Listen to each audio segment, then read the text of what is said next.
என் கணவருக்கு பெர்ஃபார்மன்ஸ் பத்தலன்னு கவலைப்படக்கூடிய பெண்கள் தான் இன்னைக்கு நிறைய பேர் இருக்கீங்க. நீங்கள்லாம் செய்ய வேண்டியது இதுதான். நல்லா ஒரு 100 மில்லி நெய் வாங்கிக்கோங்க. நல்ல வெண்ணெயாக வாங்கி நெய்யாக காய்ச்சுங்க. அதுக்கப்புறம் நல்ல கருவேப்பிலை ஒரு ஒரு கைப்பிடி அல்லது 2 கைப்பிடி, ஒரு 200 கிராம்னு வச்சுங்களேன். நெய் நல்லா கொதிச்சு ஆறுகின்ற நிலை வரும்போது அதை ஆஃப் பண்ணிட்டு அதில் இந்த கருவேப்பிலை போட்டு ஃப்ரை பண்ணுங்க.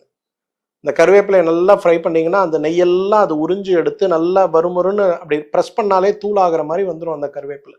அதை அப்படியே எடுத்து ஒரு பேப்பரில் ஸ்ப்ரெட் பண்ணி வைங்க, டிஷ்யூ பேப்பரில். உள்ளே இருக்க கொழுப்பெல்லாம் அது உறிஞ்சிரும். அந்த கருவேப்பிலையை மிக்சியில் போட்டு நல்லா அரைச்சி பவுடர் பண்ணிவிட்டு சலிச்சுட்டு அந்த கருவேப்பிலையை யாருக்கெல்லாம் விந்து முந்துதல் இருக்கோ அவங்க வீட்டில் இருக்கக்கூடிய ஆண்களுக்கு 1 டேபிள் ஸ்பூன் சாப்பாட்டில் போட்டு கொடுங்க. இல்லை காலை இட்லி சாப்பிட்றாரா, இட்லிக்கு பொடியாக கொடுங்க. இல்லை நைட்டு சப்பாத்தி சாப்பிட்றாரா, அந்த சப்பாத்திலே 2 டேபிள் ஸ்பூன் இதை போட்டு பிணைஞ்சி ஒரு ஸ்டஃப்டு சப்பாத்தி மாதிரி செஞ்சு கொடுங்க. அவரோட பர்ஃபார்மன்ஸ் இன்க்ரீஸ் ஆகிறத நீங்கள் பார்க்க முடியும். ஸோ கருவேப்பிலை போதும் இன்றைக்கு விந்து முந்துதலை நிறுத்த மற்றும் குணப்படுத்த.